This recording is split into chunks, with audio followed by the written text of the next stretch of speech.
Oh, registered voters. Oh, yeah.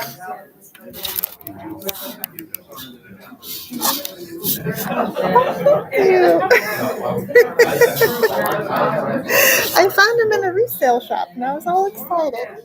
Yeah. Thank you, my dear.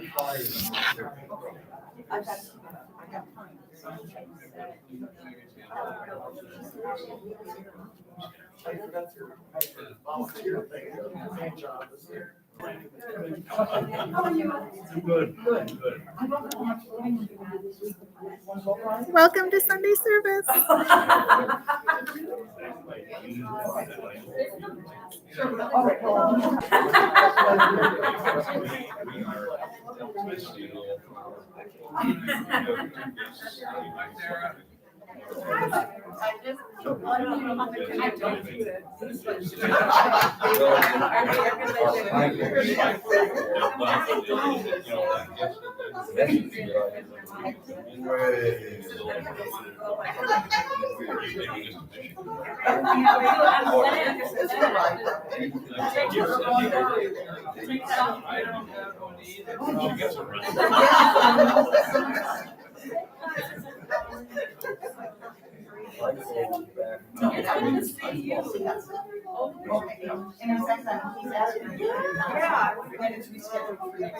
Okay.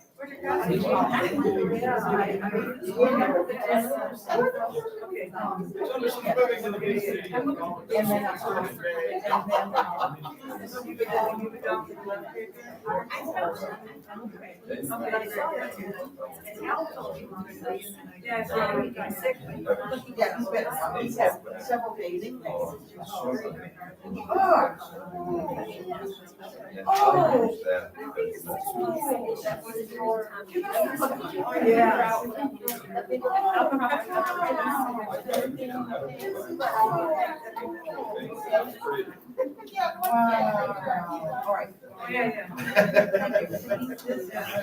Very nice. Yeah. Thank you. Oh, thank you. Anyway. Are you singing today?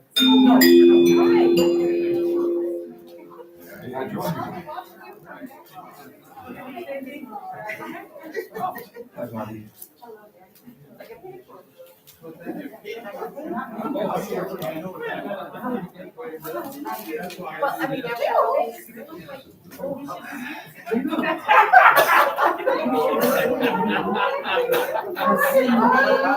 that last piece.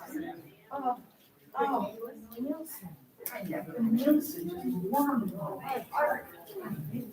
How are you? Nice to see you. Nice to meet you.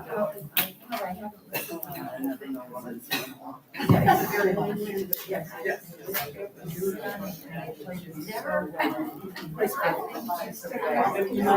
Well, yeah, from what I understand, they all stated that they're kind of half and half of the first and the last. The first was wonderful, but he didn't speak to the audience. I love the joy from the last one. Just every joy exuding from every voice. And that's the old he said to the audience on Thursday. I was, He said,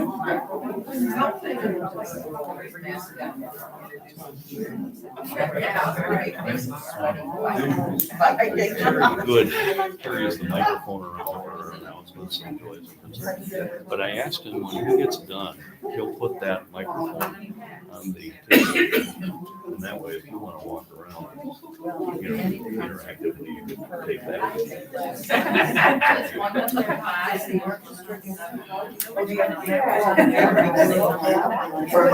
Identify owls.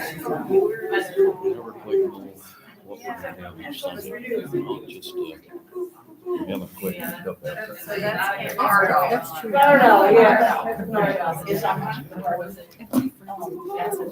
I just remind you that the live I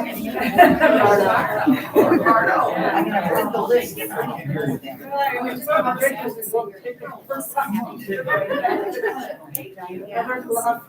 Diane. Oh, very dated. It's a sergeant. I listened to it all week. Money, it sounds pretty good, truly okay, but third I didn't think okay. Oh, I heard it.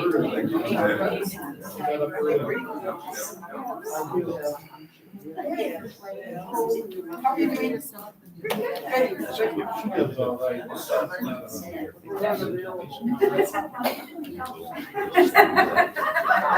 Well, finally, I mean, I went to all the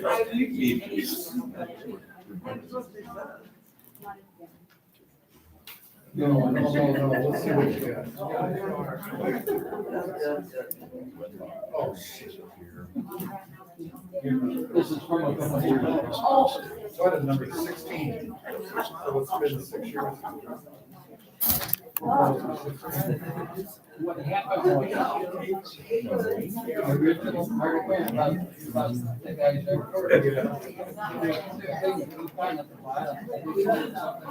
Would it be okay if I asked you to stand here and make sure I'm not cutting off any of your height or anything? She knows where I'd fit in. Perfect. You're in the frame. Sarah? 2 years, letter that I wrote from SGC to the board. When did you send it? No, no, that was. Why didn't you? I just want to know if you had gotten a hold of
Good morning.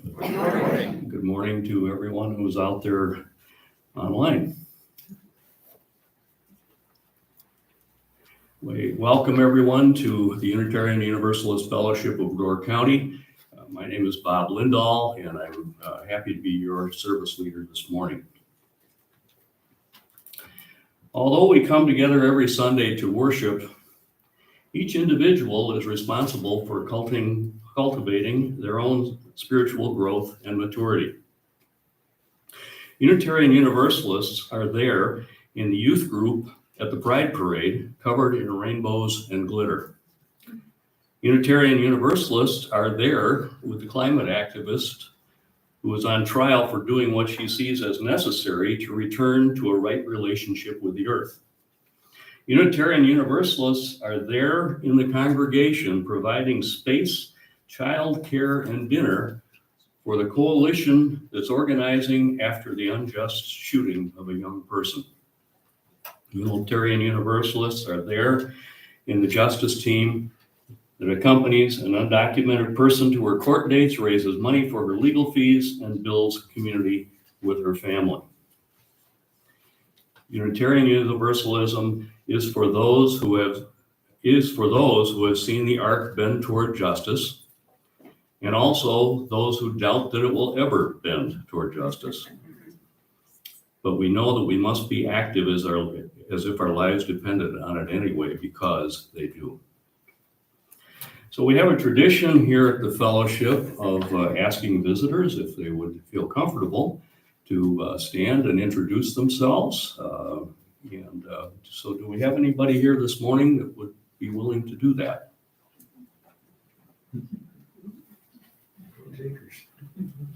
Okay, so we'll, all right, we'll move along then. Why don't I give you your turn before I finish up with one or two?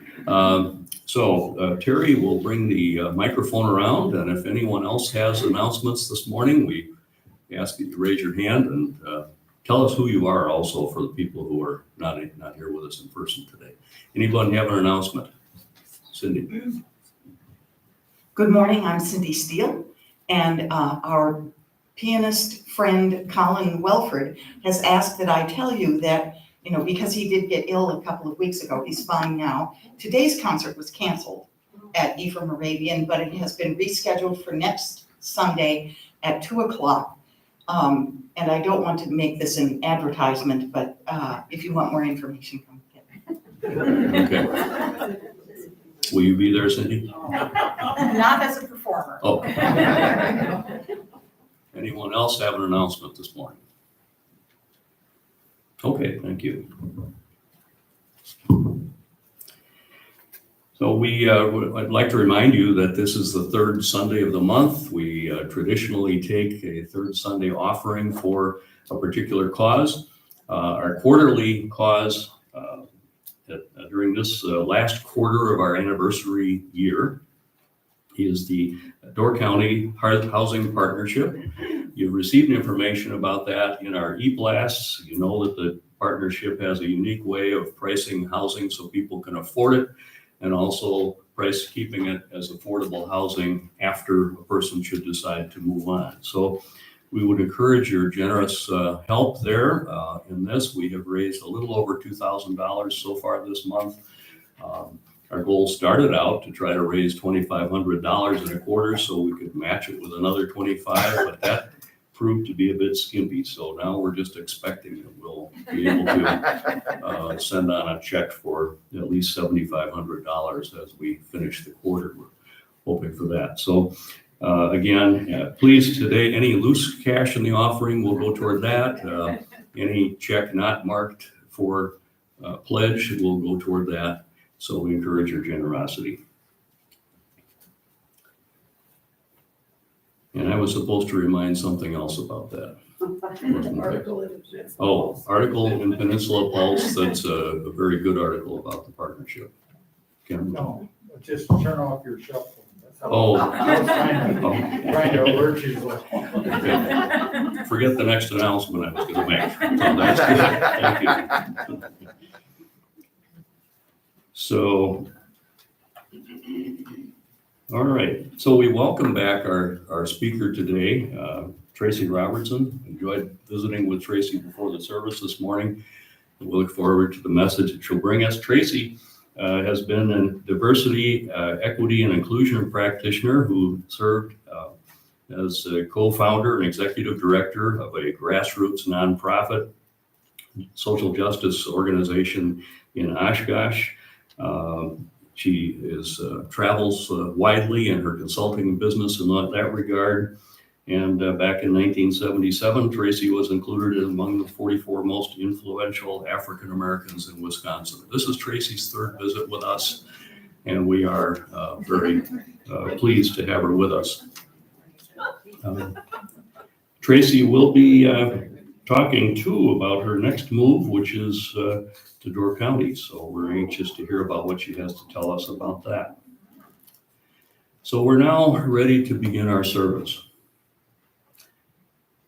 We move mountains one stone at a time as Unitarian Universalists.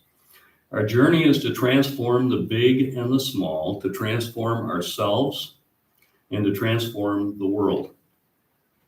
No one is outside of the circle of love, and no one is disposable. We stubbornly seek out the spark of the divine in each other, no matter what. Our covenants mean that we make promises to our communities to honor love and justice above all else.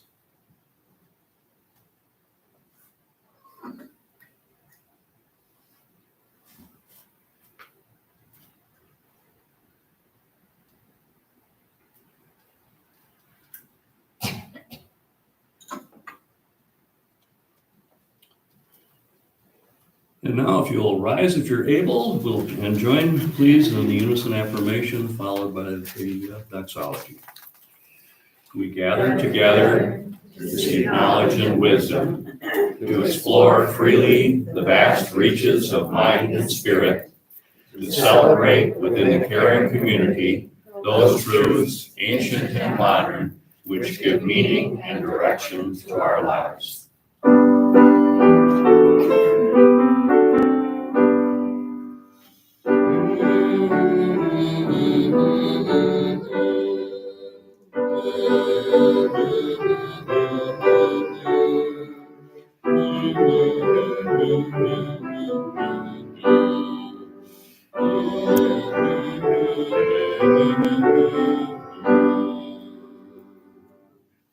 Be seated.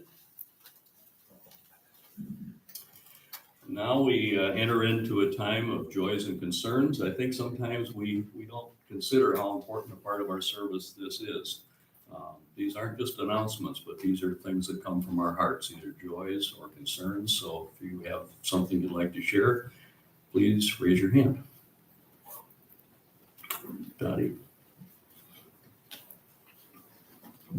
Hi, Dottie Garrett's here.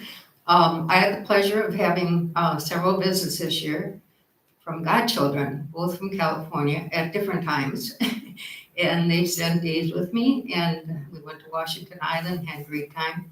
And I also took the trolley tour this year with one of my friends from when I was in my late 20s.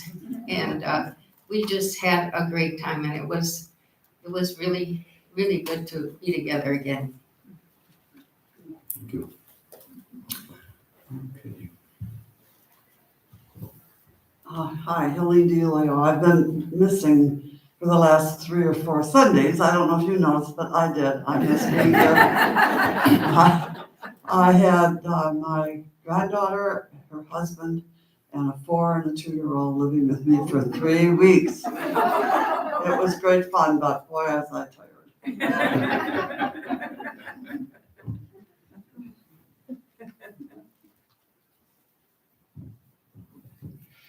Hi, I'm Mark Richards. I just wanted to let you know that Christina, my loving wife, celebrated a decade birthday on Thursday. And now she's officially old.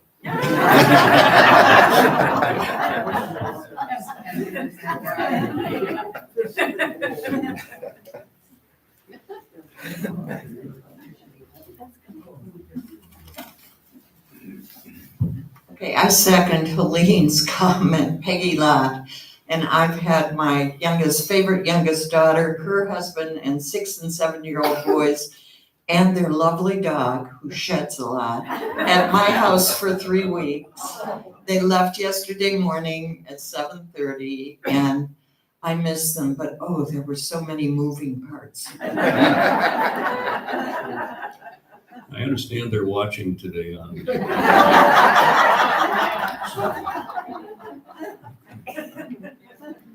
We could echo that also. We have our last guests of the summer leaving on Saturday morning next week, right? Yeah. Good. So anyway, Terry, if I could have that, Mike, when you get a chance, thank you.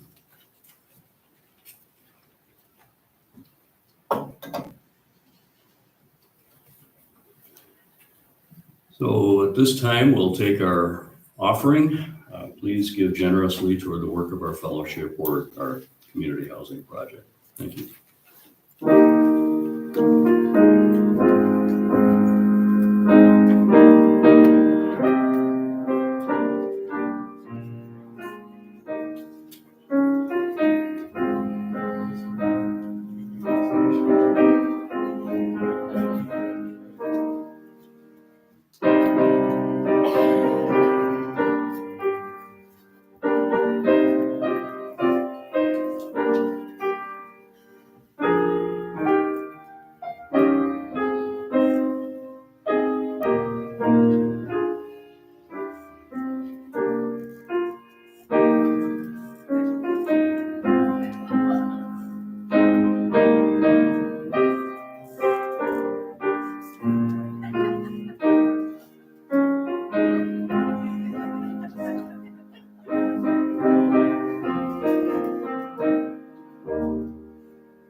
Now, amidst the hustle and bustle of our summers, it's time for a moment of quiet as we prepare our hearts for today's message.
Our reading today comes from 2 Corinthians.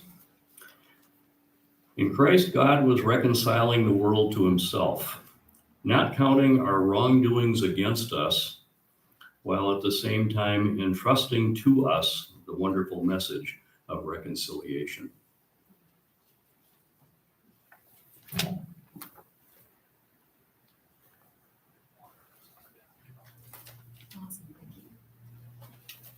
Good morning, everyone. Good morning. I have to tell you that in 1977, I was 8. So I don't think that's when I was named the one of the most I see. influential African Americans. Is that why everybody was chuckling?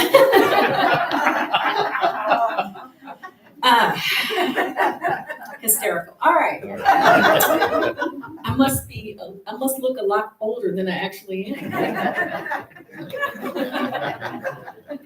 All right. So I can't start my chat with you all this morning without acknowledging a few folks. First, I'd like to acknowledge Chuck and Estella Lauder, who I met in this church the first time I came to speak. And they have welcomed me into their home and hosted me at their dinner table and become what I consider friends of mine and of my grandson, Kenyon, who often is my guest when I visit. So I appreciate our friendship, and I'm so grateful to have met you and Estella. You're wonderful. I also have to thank my dear friend and colleague, Dr. Jennifer Chandler.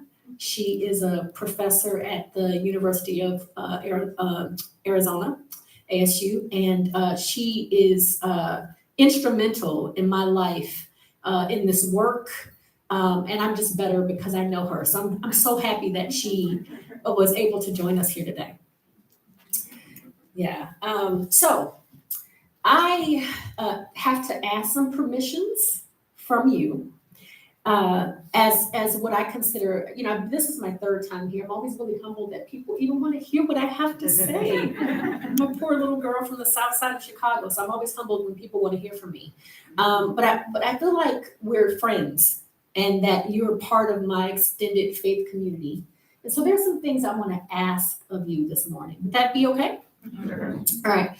The first thing is it's incredibly unsafe for me as a Black woman to share my experiences publicly. And so I want to ask you to suspend disbelief. One of the things that I'm really challenged with when I speak as a Black woman anywhere is that people will discount my stories and tell me that they're not true. So I'm going to ask you as my friends today to suspend disbelief. That's really important to me. Can I ask you to do that? Yes. Excellent. The other thing I want to ask you is if we can do service a little differently today. So I mentioned briefly that I'm from the south side of Chicago.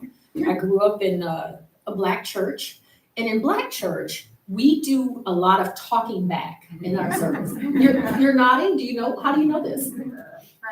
Yeah, we do a lot of talking back in our services, which I know is a very different experience from how you are experience faith. So I'm gonna ask you to talk back to me. So today is gonna be less of a sermon and more of a workshop. Is that okay? Amen. Yeah, I love that. I love your willingness to shift.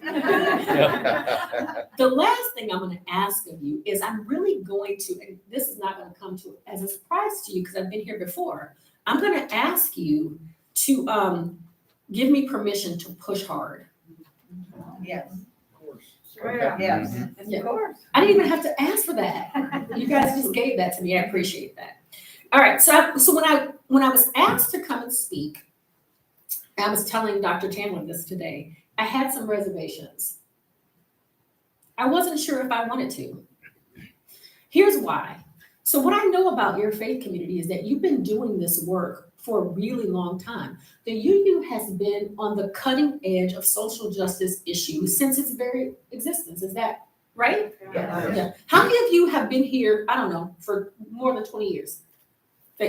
Many. How many of you have been here longer than that? Yeah.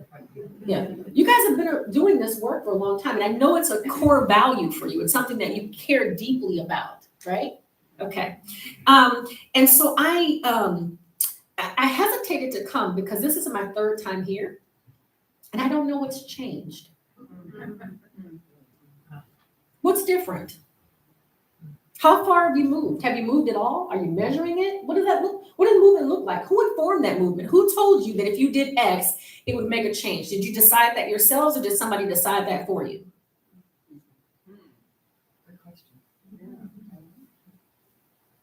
So I don't want to be the person who shows up. You know, I'm the Black person you invite every year. I tell you all kinds of stuff about my experience. You go home and nothing's different. I don't want to do that work. Let me tell you why. I have 3 children. I have a daughter who's an educator in the Milwaukee public school system. I have a son who is an electrician and a mechanic for the Chicago Transit Authority. And I have a son who is a banker. He runs a bank branch, the youngest and the only Black man to ever run a branch of this financial institution. We're incredibly proud of him. 2 of my children have their masters, bright children, right? She knows and loves him very much. I also have 2 grandchildren. I have my grandson Kenyon, who is 8, and he's brilliant and wonderful, as all of our grandchildren are. We just had a grandson named Arion, who just turned 2. And I listened to your cares and concerns. And my cares and concerns are very different than that. One of my major concerns is that my youngest son, Timothy, who's a banker and tall and very good looking, might get stopped by the police and may not survive that experience. Right. That's still a real thing that wakes me up at night. Will he die because he didn't obey, or maybe he did obey a traffic signal, right? Will he die? That's not a care or concern you have, I imagine. I don't want to speak for you, but I'm going to just assume that's not a care or concern that you have, right? My concern is that our little AJ will grow up. Is he going to even grow up? Not because he didn't do all the right things, not because he didn't make the right choices, but because he grew up in a family. He grew up with Black skin, and he grew up with Black people, and he's having a very Black experience in the United States of America. My cares and concerns are different. And what I don't want to do is continue to show up in places, in largely white places, where people really care, sincerely care about me and my cares and concerns, but nothing changes. The scripture we read reminded us that God cares about reconciliation. He cares about righting injustices. Jesus' work was all about righting injustices. Are we righting injustices, or are we checking boxes? I don't want to do this anymore. I don't want to come to places where I know people care about me, and I know you care about the world. Everything you do is about caring about the world. What can that really and truly look like? How do we make a shift? Love is a verb. It's about action, right? What action are we taking? What have we changed? What shifted? So that's what I want to ask you today. What's changed? This is where you talk back. What's different? Are we different? No, No? no. Are we different? Yes, I feel like NPR has some more positive stories. I.e., women in hospitals, Black women who are getting terrible care. They're showing instances where people are changing that in very concrete ways. Mm-hmm. And I'm also hearing about like entertainers and comedians, Black entertainer and comedians in film stations, special stations in Connecticut that they never had before. Mm-hmm. So I'm just gonna say those two things. I'm gonna summarize that a little bit as best as I can so that people online can hear. You're saying that you're hearing more stories, positive stories Right. about people of color, Black women specifically in the medical industry. NPR, shout out to NPR, is doing great work, right? Is that pretty much a summary? Somebody else had a hand up, who? My husband and I grew up in the South, and we've seen a lot of change. I'm so proud when I see on television, on the news, African Americans interviewed that are heads of a company or a professor or someone. In our lifetime, we've seen a lot of change, and I understand what you're saying, that we have a long way to go. Yeah. But I'm proud of what has happened part of the way. Yeah, tell me what your name is. Nancy? Nancy. So Nancy, you grew up in the South. I'm just repeating this for people online. You grew up in the South. You're seeing lots of Black people specifically that are heads of corporations, and you're seeing some growth. Are you seeing some representation? You're seeing some representation. Go. Yeah, I started my career as a prosecutor for the EEOC, Mhm. we did systemic race discrimination cases in the 70s, back when you were getting your first very. I'm a Way winner. ahead of me. Yeah. Yeah, I did this in Chicago. We covered the Midwest, so this was the initial government authority to prosecute these cases in the employment context. And then I became a management lawyer. I went to the other side, but I represented big corporations in this area as well. And while, let me first say the caveat, we've got a long way to go. Absolutely. Systemic race discrimination is here. It's been, the last president, of course, welcomed the racists to speak out and do whatever they wanted. However, in the employment area, there has been great progress. I mean, when I started off in the 70s, I remember one case we had in St. Louis, a trucking company. It was all white. Every trucker there was white. And we had all these applications of African Americans in St. Louis. And I remember going out to their homes. Back then, a lot of them didn't even have telephones. And we talked to them. Their qualifications were identical. They had their licenses. They could drive. And a lot of them were driving, but they were doing it for, minimal wage.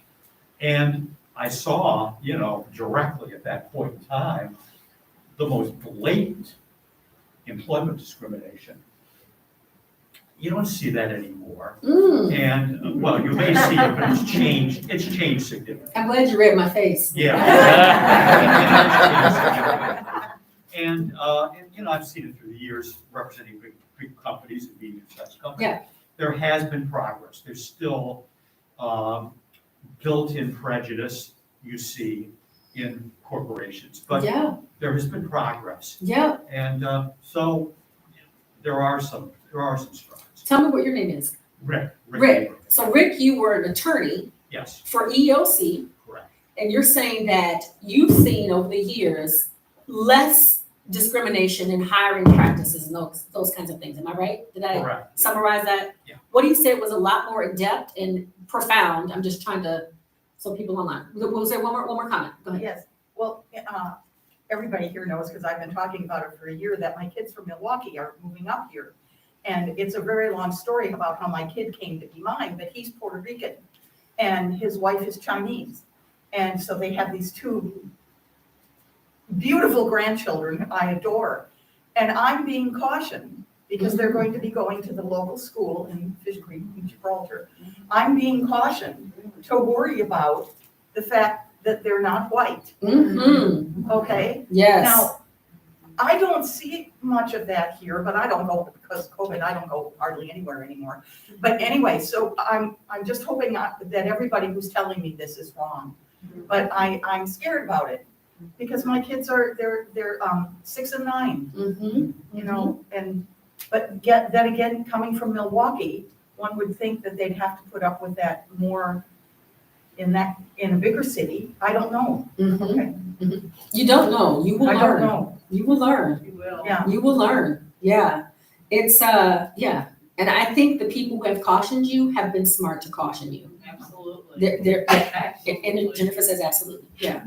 Okay, so thank you for participating in that. Let me tell you why I wanted you to talk about that. I never like to come into a place as if I'm the expert. I'm not the expert. I'm moving to Door County. I'm not the expert of what needs to happen here. You're the experts of what needs to happen here. So I'm going to ask for your help in really making some change in this community this year, right now. We're going to talk about the R word. We're going to talk about the R word. We're going to talk about reparations. Yikes. Controversial, right? Controversial, right? Reparations is controversial. Because we think, I wasn't here when enslaved Africans were brought to the United States, when their land was stolen, their culture was stolen, their families were stolen, their children were stolen, their bodies were stolen. I'm not responsible. I'm not responsible for the things that happened. Why do I owe anything? Why do I owe anything? I wasn't the thief. I didn't steal it, right? I've come here. I've made my way. I've pulled myself up from the bootstraps, right?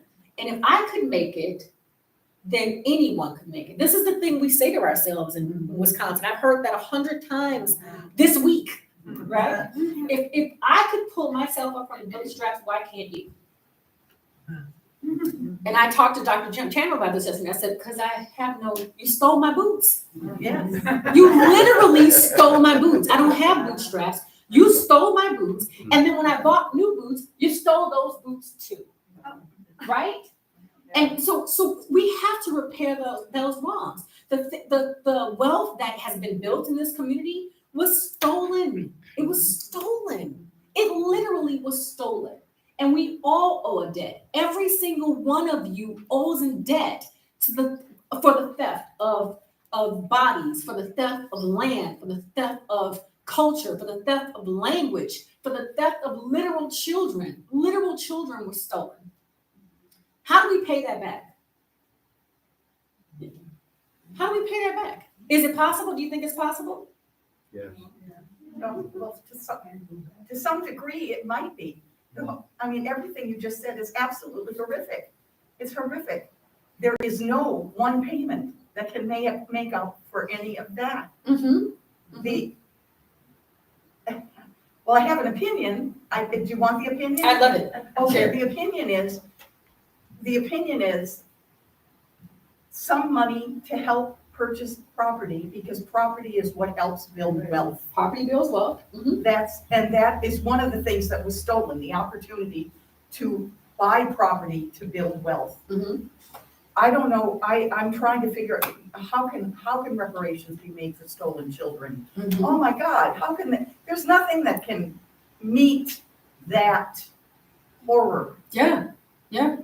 So that's the only thing I can think of. Yeah, it's I think people have said to me, well, what could that look like? I don't know what it could look like.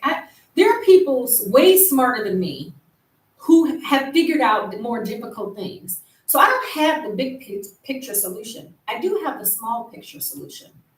It requires each of you, every single person sitting in this room and every person watching online, to do something outrageous. Outrageous. Let me give you an example. A friend of mine called me up recently and said, white friend of mine called me up recently and said, I'm changing my will. My kids have plenty of money. They don't need my money. I'm putting you in my will. It's my way of paying reparations. I felt really called to do that. I'm going to leave you something so that you can help AJ, help Kenyon, create a world where they can be successful. That's outrageous. I was blown away, right? Who does that? Nobody does that, right? But she felt compelled to do something outrageous. So I'm calling on each of you to think about an outrageous thing that you could do to make a change. Because the problem of systemic racism is bigger than all of us. It's bigger than me. I do this work every day. I go out and pour my soul out to people every day around this work because I feel a sense of urgency, probably more than I ever have before in my life, around anti-racism work, around creating a space where my kids and grandkids could be safe, right? Could live lives, right? I feel more urgent about that than I ever have in this climate.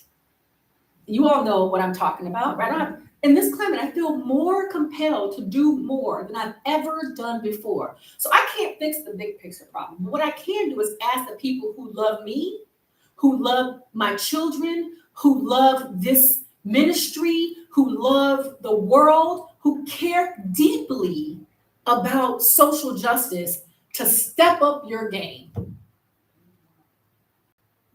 to do something outrageous, to really dig in and figure out what you can do to create change, real change, meaningful change that you can measure. That if you invite me back here, you might not invite me back here next year. Because I'm talking about reparations. But when you invite me back here again, you can say, I can measure the change that I made. I'm not talking about it anymore because I know love is an action word.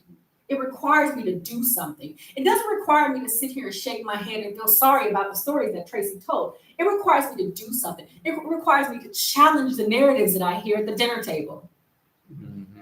It requires me to leave Door County and find friends and be really intentional and purposeful about meeting people and inviting people that don't look like me to my dinner table, Chuck, right? It requires me to be uncomfortable. If you're sitting here and you're comfortable right now, if you're listening so you're comfortable right now, I'm challenging you to think about why. I want you to be uncomfortable. I want you to say, what more can I do? How can I really make change? Something that I can measure. I can measure. So when I come back next year, if you invite me back, I want to know what's changed in a real way. I don't want you to say we have more people who are Black and brown in our community. And so therefore we've done a good job. Because you haven't measured then what their experience has been here. It's fine that they're here, but have they felt welcomed? It's fine that your kids your grandchildren are going to be in school here. That's wonderful. Do they feel safe? Are they safe? What kinds of experiences are they having? And how would you know? You'd only know because you've invited them to the table and you've listened and believed the stories that they tell you, right? Let me give you an example of the not believing. So when I moved to Oshkosh, Wisconsin, I kept getting stopped by the police. Not ticketed, not cited, just stopped. Often.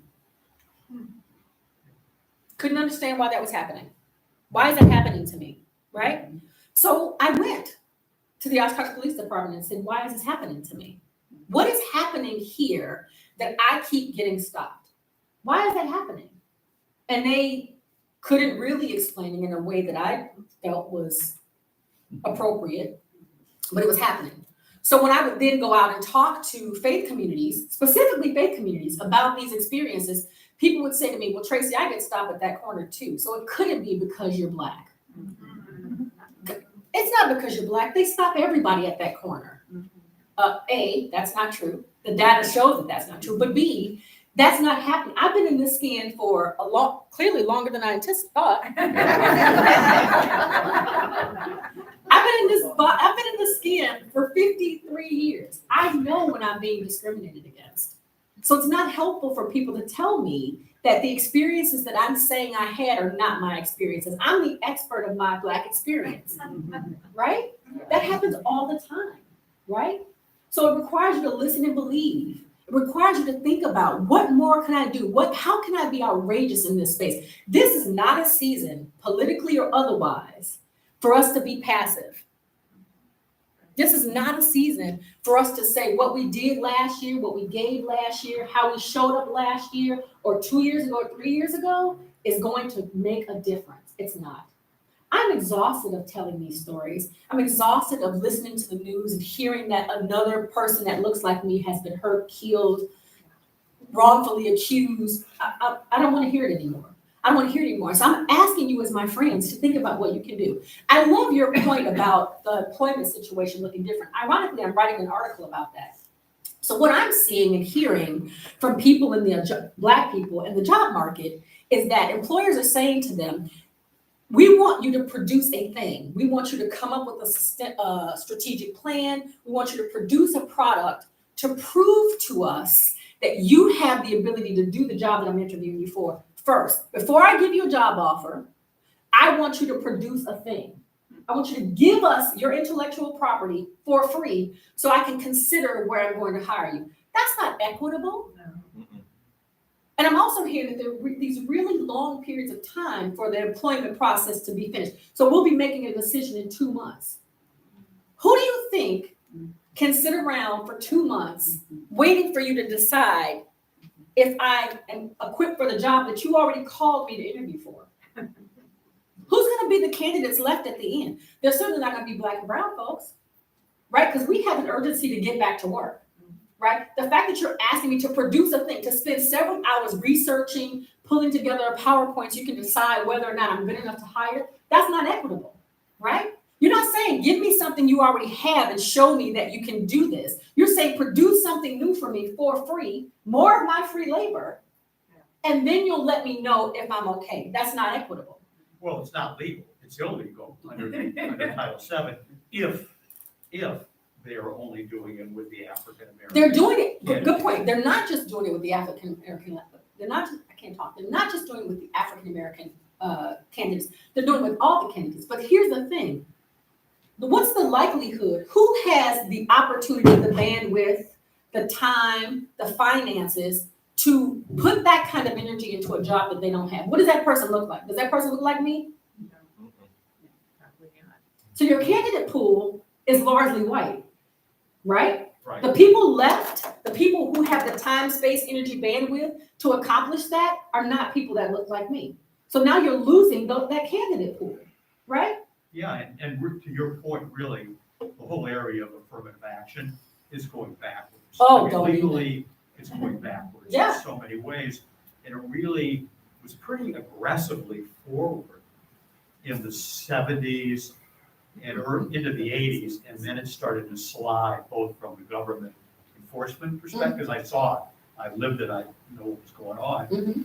And now, and the courts have been moving it backwards. So where 20 years ago, employers were encouraged legally to say, oh, this is a very good African-American candidate.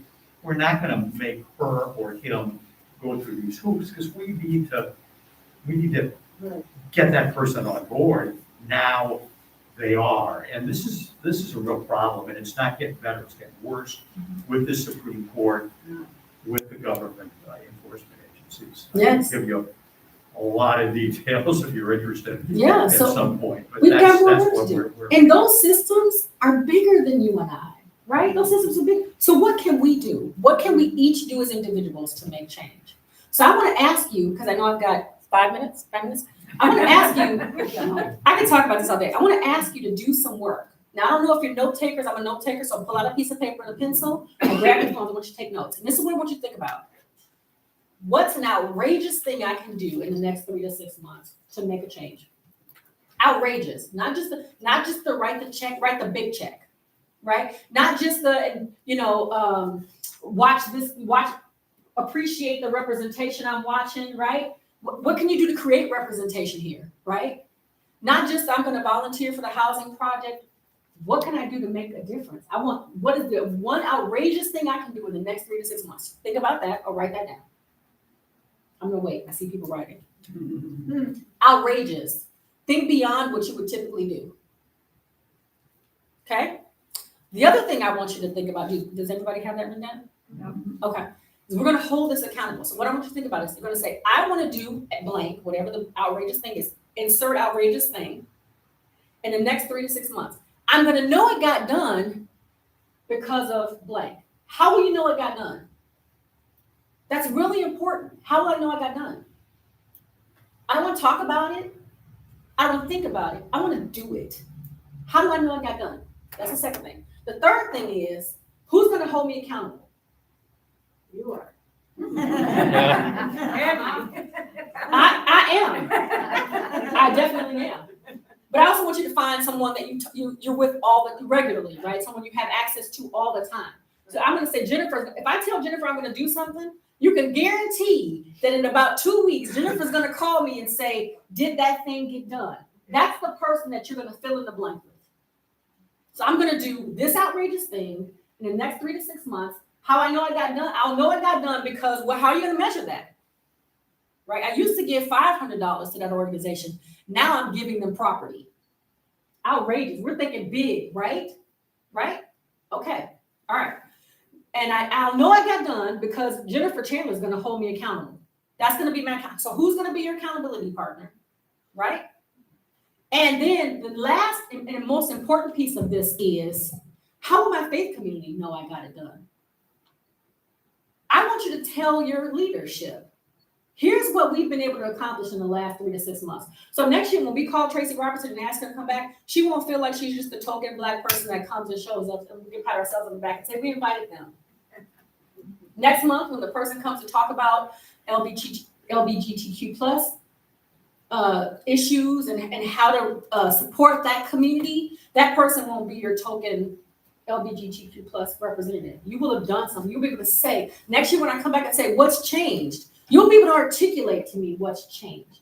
You're going to set a goal around this, like you set goals around everything else in your life. You're going to write it down, make it plain. You're going to set SMART goals around it. You're going to have somebody hold you accountable, and you're going to report back, right? And you can feel free to report back to me. And if you're stuck, you can feel free to reach out to me and say, Tracy, I really want to do X, but I don't know how to get there. Help me. Tell me how to make that happen. Have people in the community help inform your decision, right? I'm going to tell you another story that I've done.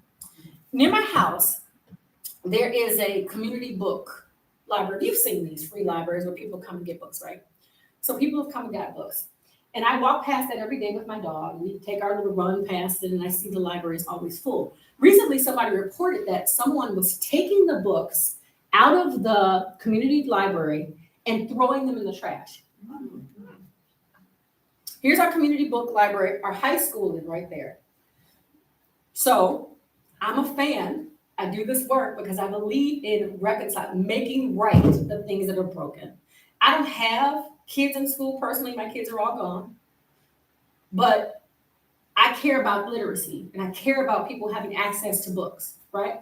So what do? I go to work, right? So now I'm putting things in the book, in the case. So last week I went and I took some books from my personal library. It took about 10. I came back the next day, and 3 of the books were left. I said, well, the thief didn't do this, right? The thrower away of literature, he didn't do this. He didn't take all the books except 3 and leave them. Somebody's taking these books, right? So then I started asking friends, hey, friends, give me books. So people started giving books. I put books in there every day. Every day, somebody comes and takes some of the books. Now, that's a small thing that I can do. That's a small thing that I can write. That's a small way that I can give back to this thing I care about, right? I'm righting a wrong. It's not my fight. Somebody told me it's not your fight. It's not my fight. I don't have, if kids in my community don't read, is that really, did I contribute to that? Did I make that a problem? I didn't, right? I didn't do that, but it's wrong and I want to right it, right? And that's the kind of work I want us to be thinking about. No, I didn't steal the books. You're not responsible for the enslavement of Black folks. You're not. But all of us have an obligation. I don't have kids in school. I've got no skin in that game. All my kids are literate. They're educated, right? I've got no skin in that game. I could just walk away and say, that's not my fight. But it's my fight because it impacts my community and the kids in my community and the kids that go to the school literally right next door to this community book, this community library, right? So that's what I want you to think about. No, you don't own it. No, you're not responsible for it. But a lot of the wealth that you've created and generated has come off the backs of Black and brown folks. How do you write that? And we all have an obligation to do it. I don't care if you weren't here when it happened. I don't care if you weren't responsible for it happening. We owe Black and brown Americans, Black Americans specifically, a debt. How do we pay that back? right? I want you to take the replenishment of the community library, small give, and increase it tenfold. And I'm counting on you to do it. I'm counting on you, Kenyon's counting on you, Avy's counting on you, my son Timothy, first Black banker, right? Youngest Black banker is counting on you. We need you to do this work. How could Door County look different? And how can you contribute to that? That's what I want us to be thinking about. That's what our faith, your faith, is really all about. Jesus came to what? Reconcile our sins. He provided us the model. We've got a model. We've got to follow it. I believe you can do it. And when I come back, I want you to tell me what you did. What's different? The next time I ask you what's different, I want you to be able to answer. We have housing. We've given houses away. We've given property away. We've expanded the footprint in this work so that your kids can be safe, so that your cares and concerns can be like, my care is that my kids came and they brought the dog and it's messy, right? There are a lot of moving parts. That's a real care for you. I wish I had your care. I wish I could care about that. I wish that was the things that kept me up at night. The things that are keeping me up at night are much bigger. The things that are keeping Jennifer's son, right? Her son is keeping me up at night. The things that he struggles with, her son is a Black son. She's a Black son, right? His life is keeping me up at night. I don't wish my care concerns on you, but I want you to help me with mine. You think you could do that? Yeah. You think you could do something outrageous this year? This year. We've got what, a few more months. This year, could you do something crazy this year? Outrageous, where people are like, I can't believe you did. Yes, I did. And I feel really good about that because I owed that. And I care about it. And I'm doing more than saying I care about that. I'm actually doing something. I'm loving action word, right? I'm loving on that community, right? Food for thought? Yes. I'm going to hang out for a little bit after service. We're going to chat more if you want. Can I share what's happening for me in Door County? Yes, please. Are you guys familiar with Help of Door County? Yes. So Millie Gonzalez, their executive director, and I've been talking for a couple of years about how I might be able to support their work. And the timing just happened to be right. And she approached me about joining their team. So I'm going to be joining them. So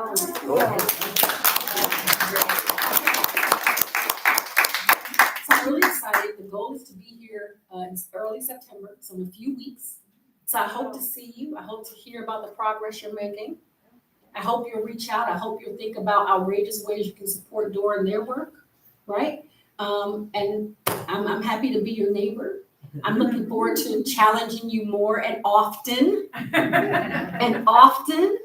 Yeah, I'm looking forward to introducing you to Kenyon and AJ, who are also going to be visiting and be a part of this community. And then that we can all thank you in person for the ways that you've supported us, the meaningful, outrageous ways that you've dug in to create change. So when they come and visit, right?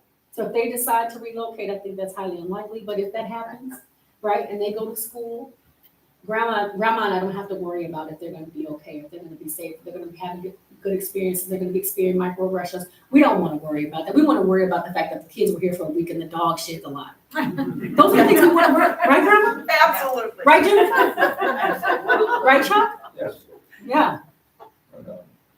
All right. So I appreciate the opportunity to be back here. I thank you for listening and believing. I thank you for allowing me to push you.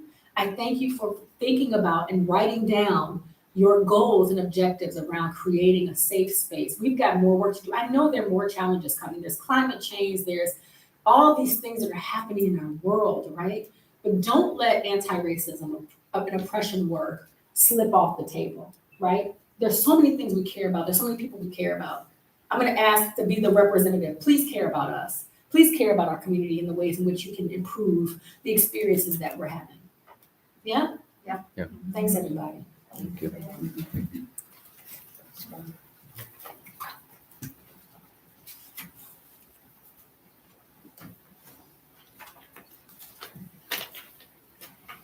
Wow.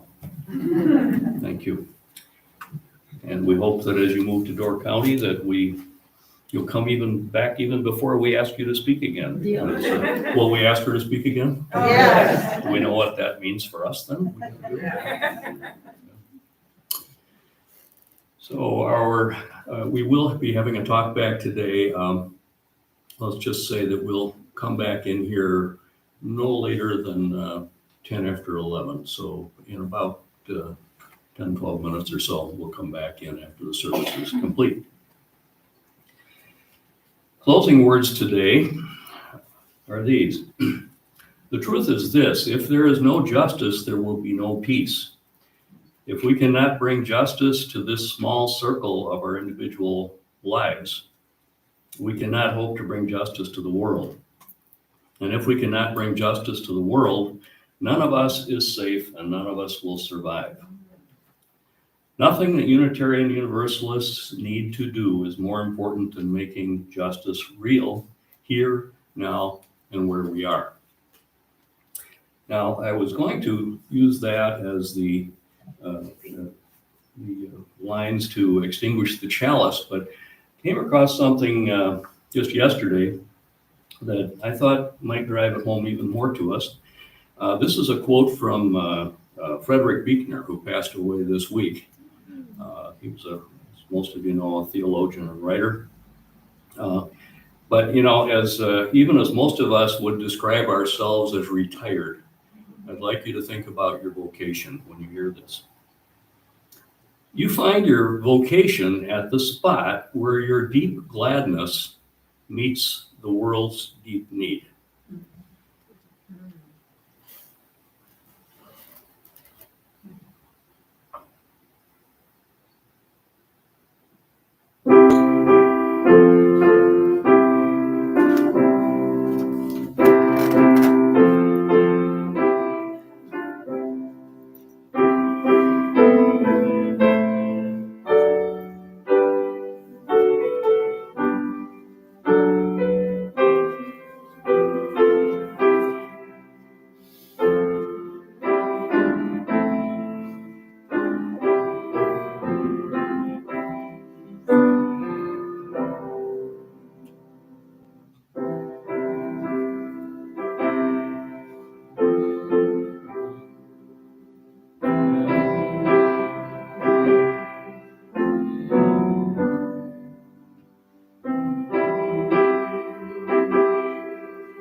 It comes down to individuals. Because when you see the big picture, you cannot,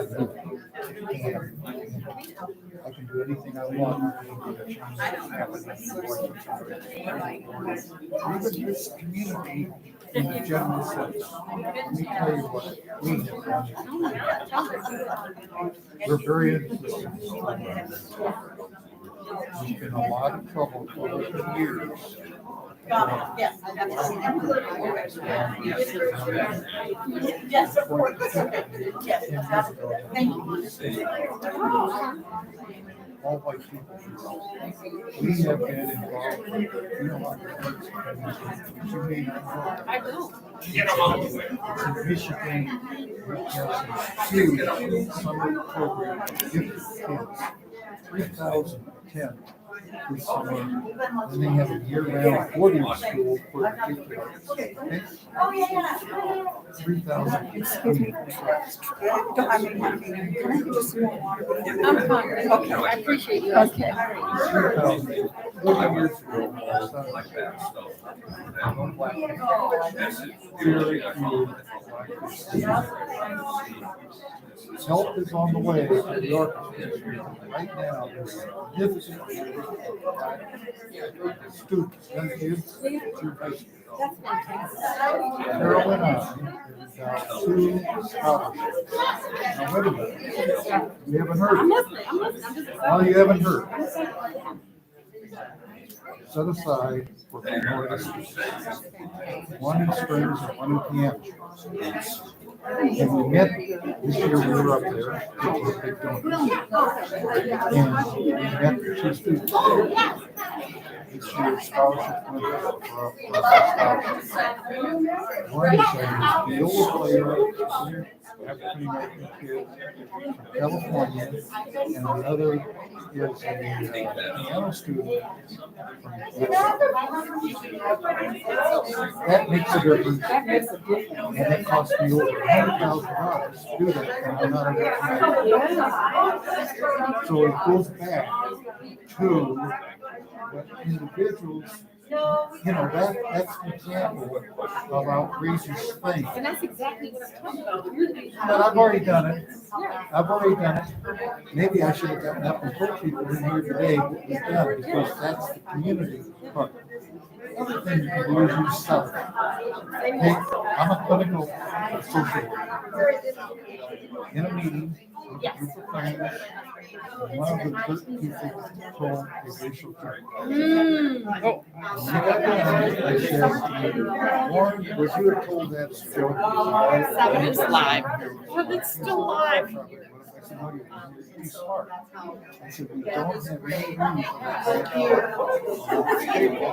we're not going to do it anymore. One of the other thank you, Ken. He said, my grandchildren are I'm done. I'm so proud. You good. You deal with it.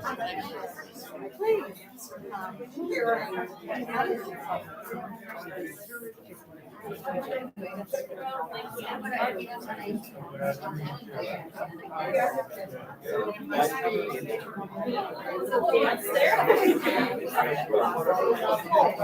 got to be nice thing.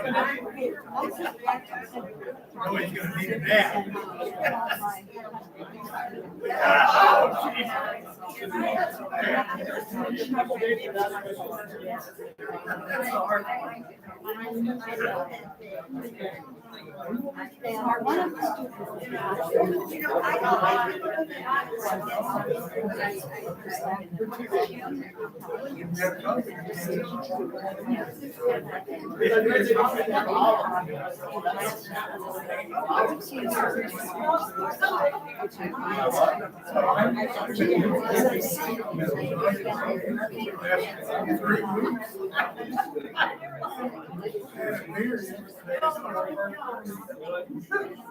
Joe, when I came to the U, I was pretty cool. And you came along, you were like a comedy team. We had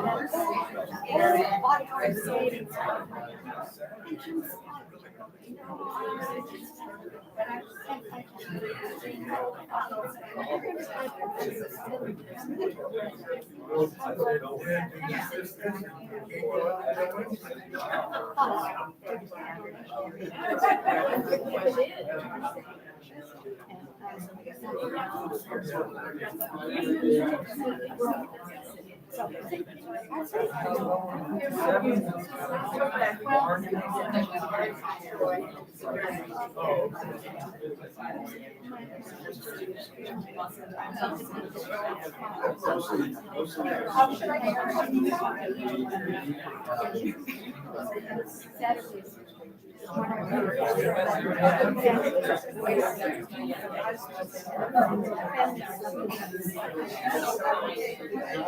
want to be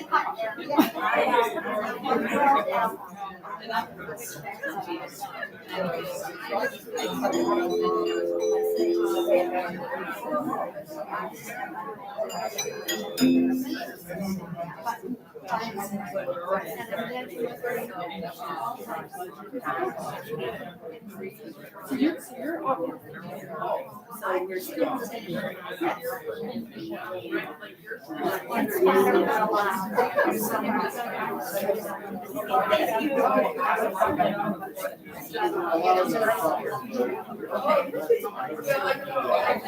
It wasn't like that.